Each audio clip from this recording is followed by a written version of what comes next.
नमस्कार दोस्तों, स्वागत है आपका फ्री स्टडी पर। और आज हम चर्चा करेंगे 1971 के युद्ध के बारे में।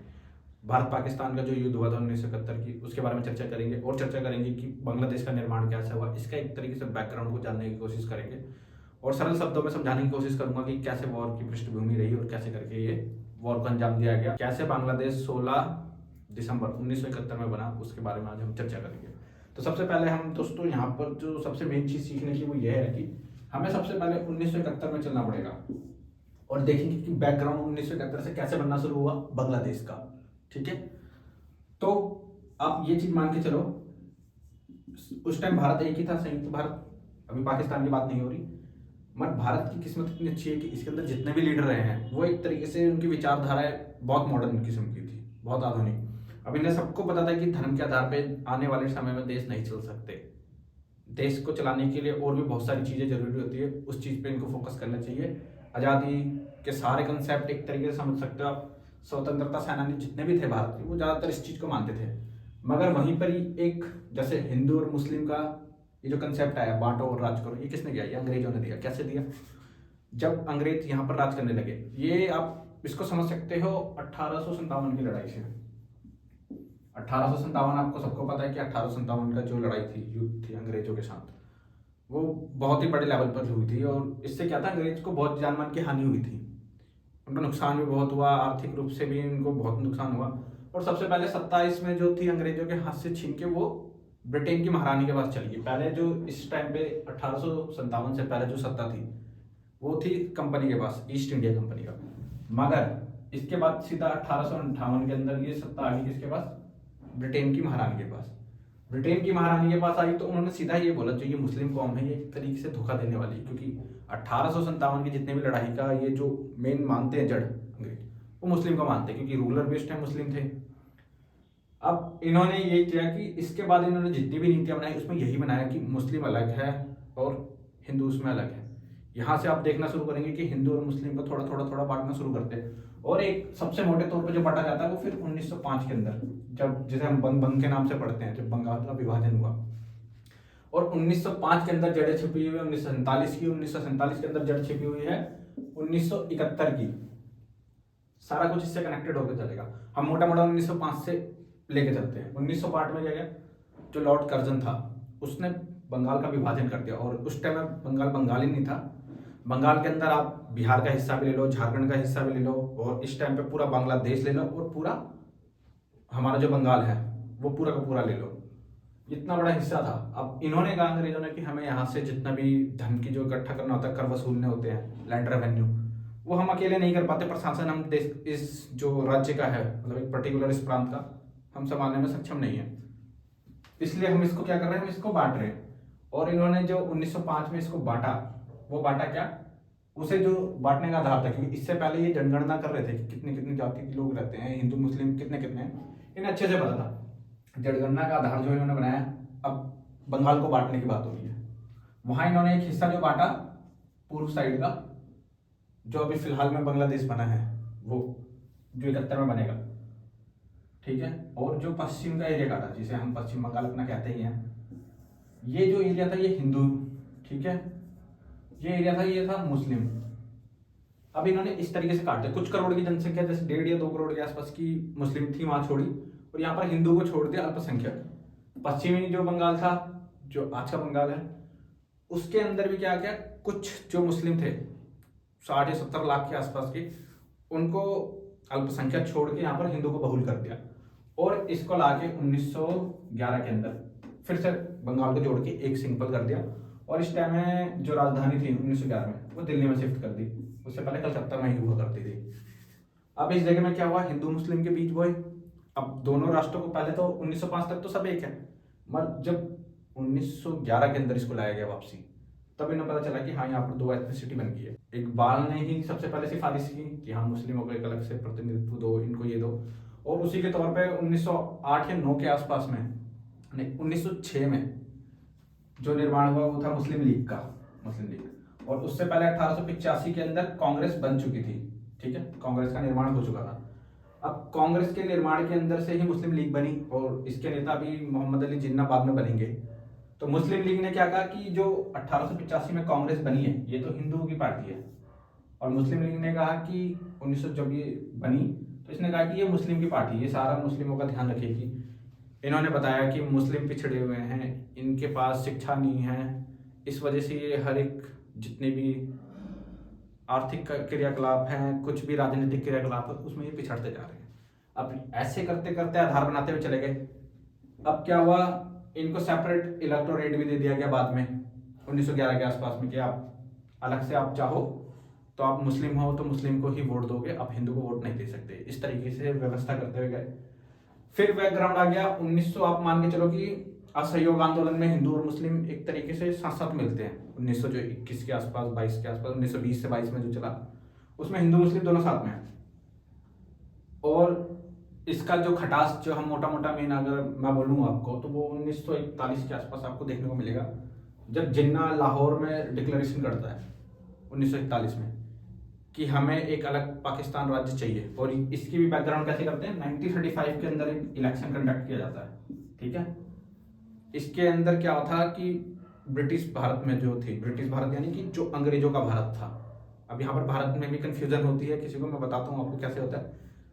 भारत क्या था, हमें लगता है कि भारत पूरा अंग्रेजों का कब्जा था, ऐसा नहीं था। भारत के जो मेन मेन हिस्से थे उस पर कब्जा था अंग्रेजों का। उसमें ही कुछ ऐसे राज्य थे, जैसे राजस्थान का एरिया आप ले लो, हैदराबाद ले लो, निजाम के अंडर, वहाँ राजा राजा शासन करते थे। उसके बाद का जो एरिया बचा हुआ था वो सारे अंग्रेज शासन करते थे। तो अंग्रेजों के पास जितना एरिया था, राजा का एरिया नहीं, अंग्रेजों के पास जितना एरिया था, उसके अंदर इलेक्शन कराए गए 1935 में।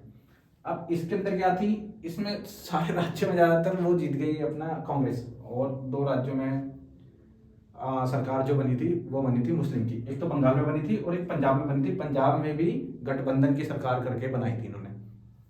इसलिए 1947 में जब लड़ाई हुई तो आप वो दंगा देखेंगे, हिंदू मुस्लिम का नहीं था, वो दंगा एक तरीके से मुस्लिम और सिखों का था, मगर सिख हिंदू से निकले हुए हैं इसलिए वो दंगे को हिंदू और मुस्लिम का दंगा कह देते हैं। ठीक, यहाँ से एक चीज और होगी। तो 1947 में, अब हम अपने मुद्दे पे आ रहे हैं, फिर से ये छोटी सी एक बैकग्राउंड दे दिया मैंने आपको 47 के मुद्दे पे आके, फिर मैं 71 के वॉर के लिए पृष्ठभूमि के लिए बात करेंगे। अब 47 की बात आई, 15 अगस्त 1947 को। इससे पहले 41 के अंदर क्या था कि लाहौर में जब डिक्लेरेशन किया, घोषणा कि अब हमें एक पाकिस्तान नाम से अलग देश चाहिए, क्योंकि इंडिया के अंदर हमारा विकास हो नहीं सकता। इंडिया जो है वो एक तरीके से हिंदू पार्टी है, हिंदू राष्ट्र है, कांग्रेस हिंदू पार्टी है, इंडिया हिंदू राष्ट्र है, ऐसा घोषित किया मोहम्मद अली जिन्ना ने। और जो मुस्लिम थे उसके अंदर एक्चुअल में ही हुआ शिक्षा के तौर पे कम थे, पिछड़े हुए थे। अब उन्हें भड़का के उन्होंने ये कहा कि आप पाकिस्तान के अंदर ही सेफ रह सकते हो। तो 1947 में भारत का जब विभाजन हुआ तो भारत तो एक तो भारत रहा ही, उसके अंदर से एक हिस्सा काट के बना दिया पाकिस्तान। ठीक, अब पाकिस्तान का निर्माण हो गया, मगर यहाँ पर भारत जो था वो बनाया गया धर्मनिरपेक्ष राष्ट्र, जिसे हम पथ निरपेक्ष कहते हैं, और अपना सेकुलर स्टेट इसको आप मान लो, है ना, सेकुलर स्टेट भारत बना। मगर पाकिस्तान जो था ये वहीं पर इसने जो इस्लाम था उसको धर्म के आधार पर देश का बनाया। इसने इसी आधार पे तो धर्म बनाया कि हम मुस्लिम हैं, हम अलग से देश चाहते हैं।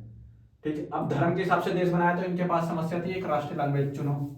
भारत में भी समस्या आई, मगर इनके आगे खुला था कि हम तो भाई मुस्लिम हैं तो हम तो उर्दू को पढ़ेंगे या फिर फारसी को पढ़ेंगे। अब इन्होंने राष्ट्रभाषा बना दी, जो थी वो थी अपनी उर्दू को। अब देखना समस्या यहीं से चालू होगी, और ये समस्या आप अगर समझ जाएं कि भाषा सबसे मेन चीज है, धर्म से भी बड़ी चीज जो है वो भाषा है, तो आप समझ जाएंगे। क्योंकि यहाँ से श्रीलंका का भी एक कंसेप्ट खुल के, कभी जब श्रीलंका के ऊपर चर्चा होगी तो आपको मैं बताऊंगा कि श्रीलंका में भी कैसे हुआ। मैं एक छोटा सा उदाहरण दे देता हूँ कि जब एक देश क्या है, अब उन्हें चाहिए एक भाषा, इन्होंने उर्दू कर दी, मगर जो पश्चिम बंगाल का एरिया है, पूर्वी बंगाल का, मतलब एक तरह पश्चिम बंगाल आप कह सकते हो फिलहाल में, मतलब जो बंगाल का एरिया था पूर्वी बंगाल का उस समय में, और ये बना पूर्वी पाकिस्तान। तो पूर्वी पाकिस्तान में जो बोली जाती थी वहाँ की मुख्य भाषा थी बंगालियों की बंगाली। यहाँ पर जो बोली जाती थी वो थोड़ी पंजाबी बोलते थे, सिंधी बोलते थे, मिक्स बोलते थे, बलूच वाले भी मिक्स करके, बलूचिस्तान वाले भी ये मिक्स भाषा बोलते थे। अब आप ये समझो कि अगर भाषा सीखना इतनी आसान हो, अगर भाषा के बिना पे काम हो जाए, एक ही भाषा से काम हो जाए, तो फिर तो वेल एंड गुड है। ये चीज़ यहाँ पाकिस्तान बनाने वाले मोहम्मद अली जिन्ना नहीं समझे। आप मान के चलो आपको नौकरी करनी है और आपको इंग्लिश भाषा चाहिए, इंग्लिश आपको आनी चाहिए कंपलसरी, मगर आपने देखा होगा कई बार बच्चे क्या होते हैं, वो इंग्लिश नहीं सीख पाते, इंग्लिश में काम नहीं कर पाते, वो छोटी जॉब करते हैं। क्यों? क्योंकि हिंदी बेस है उनका, जो मातृभाषा है उस पर ही ज़्यादातर बात करनी आती है। अगर वो अपनी नौकरी के लिए इंग्लिश नहीं सीख पा रहे, उन्हें पता कि मैं अगर इंग्लिश सीख लूँ तो मुझे 70-80 हज़ार इतनी की जॉब मिल सकती है, मेरे को हिंदी आती है, मैं 20-30 हज़ार की जॉब से ही खुश हूँ। अगर बंदा अपने कमाने के लिए भी इंग्लिश नहीं सीख पा रहा, तो आप समझो कि किसी पे भाषा थोपी जा रही है तो वो कैसे सीखेगा। अब समस्या यहीं से पैदा होगी। सारी सारी भाषा एक तरीके से मुख्य आधार बनेगा। उसके बाद बांग्लादेश की परिस्थिति के ऊपर बात करेंगे, उसके आर्थिक संसाधनों पर बात करेंगे। तब अब पाकिस्तान का निर्माण हो गया भाषा के आधार पर। यहाँ पर इनकी जो मुख्य भाषा थी, इन्होंने बोला कि हम उर्दू रखेंगे। भारत में पंथ निरपेक्ष था तो भाषा अलग अलग करके कर दिया काम उन्होंने। अब यहाँ एक भाषा बनी उर्दू, और जो बंगाल की भाषा थी पूर्वी पाकिस्तान की, वो थी बंगाली। अब क्या था, सबसे पहले तो यहाँ पर इलेक्शन नहीं हुए, ठीक है, इलेक्शन नहीं करवाए गए। यहाँ पर के जो आप समझेंगे संसाधन जो थे, इसका जो पूरा उपयोग करती थी वो करती थी पाकिस्तान, पश्चिमी पाकिस्तान उस समय की। अभी बांग्लादेश, अभी पाकिस्तान बना है, तो ये इंडिया का नक्शा है। तो इस हिस्से में एक तो है अपना पूर्वी पाकिस्तान, और इस हिस्से में आपने देखा होगा नक्शे पे इधर आता है पश्चिमी पाकिस्तान। तो 1971 से पहले आप जब भी देखोगे पाकिस्तान को, तो पाकिस्तान आपको यूं ही मिलेगा, एक भारत के इस तरफ पाकिस्तान है, एक भारत के उस तरफ पाकिस्तान, और बीच में भारत है। तो आर्थिक संसाधन यहाँ पर अच्छे थे, यहाँ पर मिनरल्स वगैरह, आप खेती वगैरह जो भी कह सकते हो, खनिज वगैरह सब कुछ पूर्वी पाकिस्तान में ज्यादा थे, पश्चिम में कम थे। आप भी देखोगे पश्चिम का जो एरिया वो थोड़ा रेगिस्तान टाइप का दिखता है, यहाँ ड्राई फ्रूट्स वगैरह ज्यादा होते हैं। अब ये हिस्से में क्या था, अब यहाँ से जितने संसाधन उपयोग करते थे वो लेके ये कर रहे थे। अब ये देश, ये जो राज्य है इनका पाकिस्तान, कहने के लिए तो दोनों पाकिस्तान, मगर ये पिछड़ता हुआ जा रहा था और ये आगे बढ़ता हुआ जा रहा था। इसी बीच में क्या था, इन्होंने भारत की तरह ही किया था, संविधान दोनों में बना था। अब इलेक्शन यहाँ हो नहीं रहे थे, पाकिस्तान में कोई इलेक्शन नहीं हुए थे। 1970 में पाकिस्तान ने इलेक्शन कंडक्ट किया। अब पाकिस्तान का जो इलेक्शन था 1971 में हुआ, यहाँ पर जो पार्टी थी वो थी अवामी लीग, ठीक है। अब ये पार्टी जीत गई इलेक्शन, दोनों की सीट मिला के ये अपने यहां से सिर्फ एक सीट हारी, और ये पूरे पश्चिमी पाकिस्तान और पूर्वी पाकिस्तान की सीटें जीत गई। और जो इसका नेता था वो था शेख मुजीबुर रहमान, शेख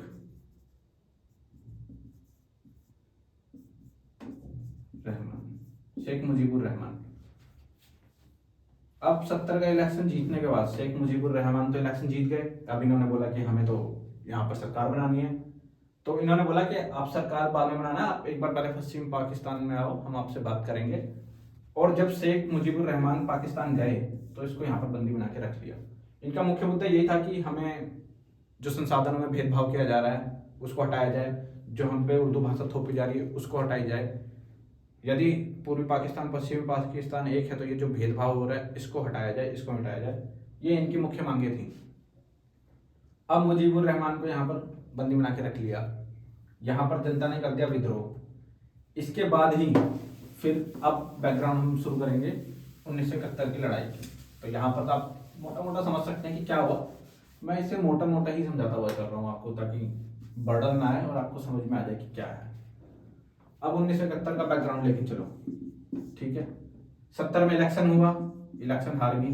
पार्टी जो जीती थी वो थी अवामी लीग, ठीक है, ये पूर्वी पाकिस्तान की पार्टी थी। इन्होंने कहा कि जब हमें कुछ मिल ही नहीं रहा तो हमें एक बांग्लादेश नाम से देश चाहिए, ठीक है, एक बांग्लादेश नाम से एक देश चाहिए, और ये अलग राष्ट्र की मांग करने लगे। अब भारत के सामने क्या था, भारत तो चाहता था कि जो ये इस साइड का हिस्सा है वो हटा दिया जाए एक तरीके से।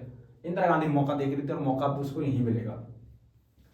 तो इस टाइम जो पाकिस्तान था उसके जो मित्र थे, पाकिस्तान जो था उसके जो दोस्त थे, वो इस टाइम में समझ लो एक तो था अमेरिका, ठीक है, इसके साथ चाइना और इसी के साथ पाकिस्तान। ये 3 कंट्री एक साथ मिलकर काम कर रही थी और इंडिया के लाया इस टाइम पे। ये इसका बैकग्राउंड बनेगा। तो 71 का इलेक्शन हुआ, 70 का इलेक्शन हुआ, पार्टी जीती पूर्वी पाकिस्तान से, पश्चिमी पाकिस्तान वालों को हरा के।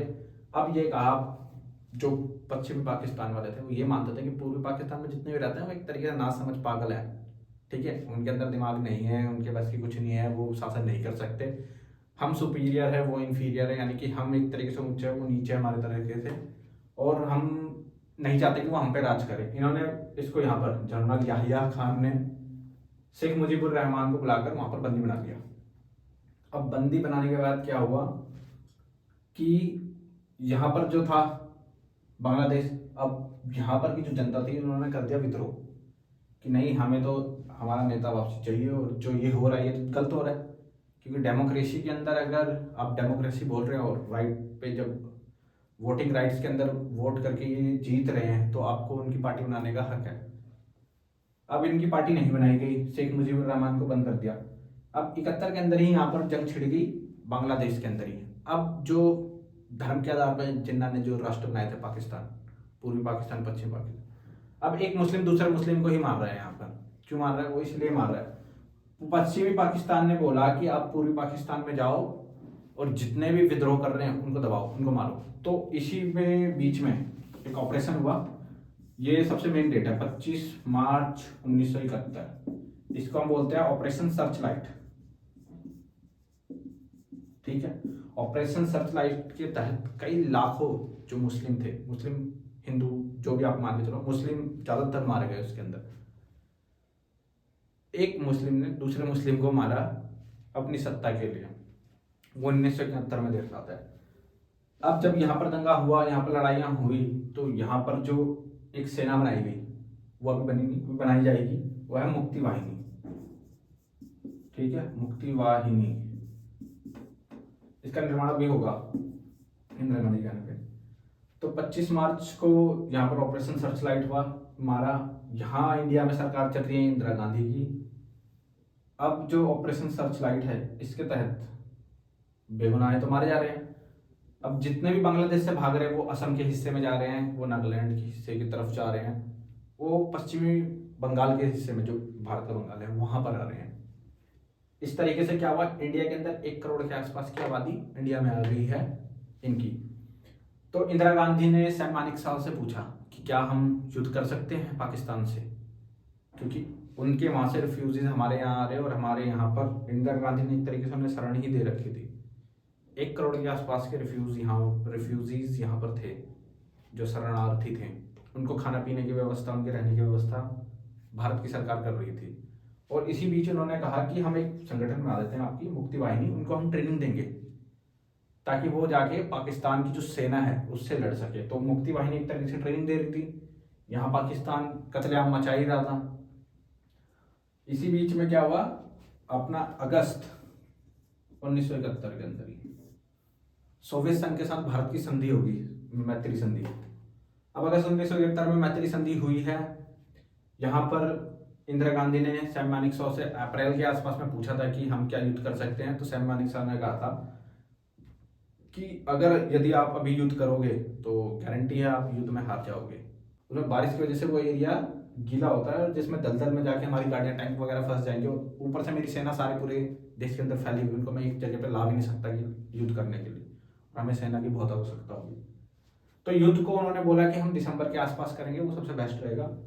अब अगस्त 1971 में सोवियत संघ के साथ संधि हो गई है और यहाँ पर कत्लेआम मच रहा है। इसी के बीच में इंदिरा गांधी यूएन में भी एक तरीके से वोट करती है। इंटरनेशनल कम्युनिटीज में वो जब भी अमेरिका की यात्रा वगैरह में जाते हैं, आप कभी इंटरव्यू देखना, वो यही कहती हैं कि पाकिस्तान कितनी बर्बरता से हत्या कर रहा है पूर्वी पाकिस्तान के अंदर, उसे रोका जाए और जो जनता है उसको उसके अधिकार दिए जाएं और इस युद्ध को रोका जाए। हमारी इंटरनेशनल कम्युनिटी जो बताया था, अमेरिका, चाइना और पाकिस्तान, ये एक साथ में है इस टाइम पे, ये नहीं कर रही, एक सोच ही नहीं रही किसी के बारे में। ऊपर से जो वर्ल्ड है वो एक तरीके से सोवियत संघ और अमेरिका के खेमे में बटा हुआ है, और भारत का झुकाव है वो सोवियत संघ की तरफ ही है। यहाँ पर सोवियत संघ से संधि भी हो गई। अब इसमें लड़ाई की बात चल ही रही है कि अब जो डेट है, जो फिलहाल की डेट, वो है अपना 3 दिसंबर 1975। 3 दिसंबर 1971 को इंदिरा गांधी पश्चिम बंगाल के दौरे पे हैं। वहां वो भाषण दे रही है। वहां उन्हें पता चला कि हमारे पे पाकिस्तानी सेना ने आक्रमण कर दिया है। ठीक है, भारत के जो मेन मिलिट्री एरियाज हैं उसके अंदर बॉम्बिंग की गई है। अब इंदिरा गांधी पश्चिम बंगाल से दिल्ली आती है और वो सबसे पहले सैम मानेकशॉ को बुलाती है, क्या हम युद्ध कर सकते हैं। अब तो क्योंकि पहला जो वॉर है, पहली जो लड़ाई है, पहला जो वार है वो पाकिस्तान ने किया है। तो सैम मानेकशॉ कहता है कि हाँ हम अब कर सकते हैं। उसके बाद 71 के अंदर लड़ाई शुरू होती है, 3 दिसंबर को लड़ाई शुरू होती है। दोस्तों आज हम इस वीडियो को और उसके आगे से कंटिन्यू करें। 4 दिसंबर 1971 को लोंगे वाला पोस्ट पर पाकिस्तान ने हमला किया और यहाँ पर जो मेजर थे वो कुलदीप चांदपुरी थे, जिन्होंने डटकर इन पाकिस्तानी सेना का मुकाबला किया और इनके कम भारतीय सैनिक होते हुए भी उन्होंने उनके पूरे टैंक को तहस नहस कर दिया। और इसके ऊपर आपने जो मूवी देखी होगी बॉर्डर, वो इसी घटना को लेकर बनी हुई है। 6 दिसंबर 1971 को क्या हुआ, इंदिरा गांधी ने जो पूर्वी पाकिस्तान था उसको बांग्लादेश की मान्यता दी। 6 दिसंबर 1971 को मान्यता दे दी।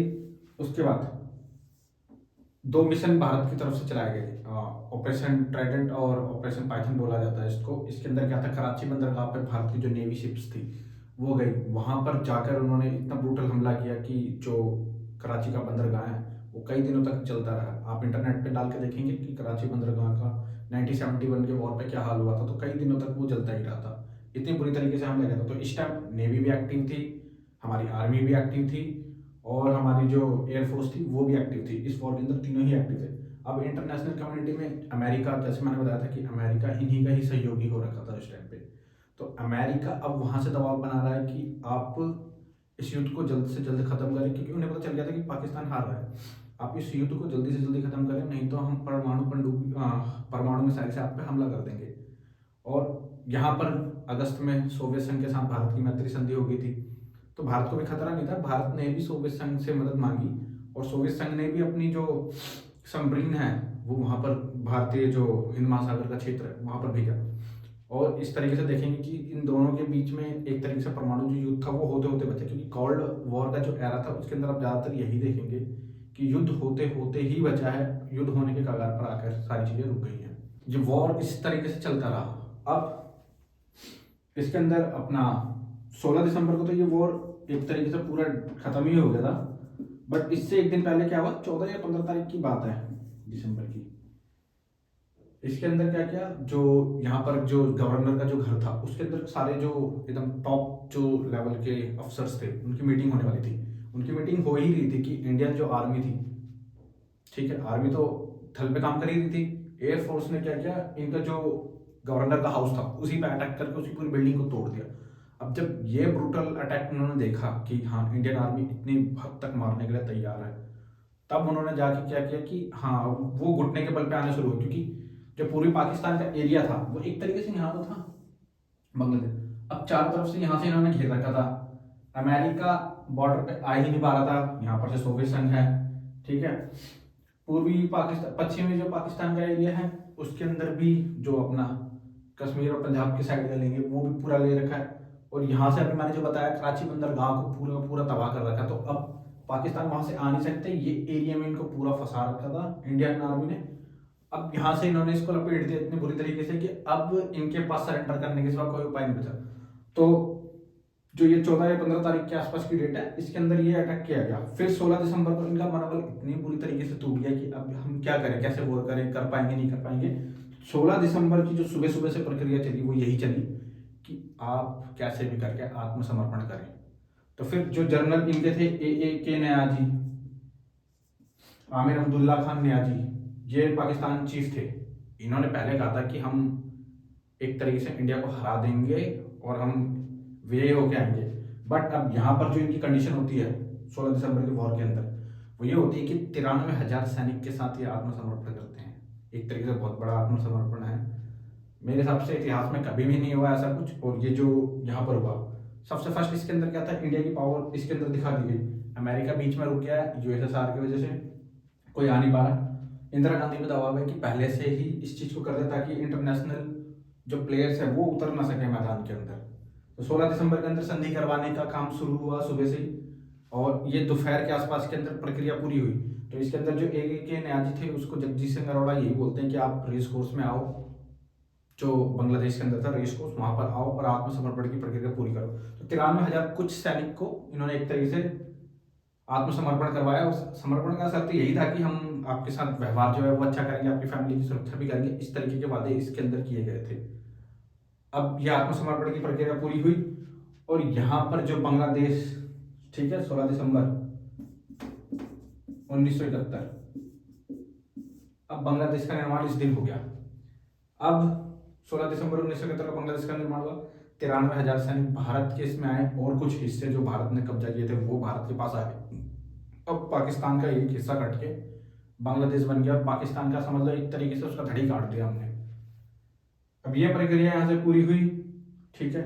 उसके बाद शेख मुजीबुर रहमान को अभी उन्होंने बंदी ही बना के रखा था, तो शेख मुजीबुर रहमान को उन्होंने 8 जनवरी को छोड़ा, 8 जनवरी 1972 को छोड़ा, जो कि 10 जनवरी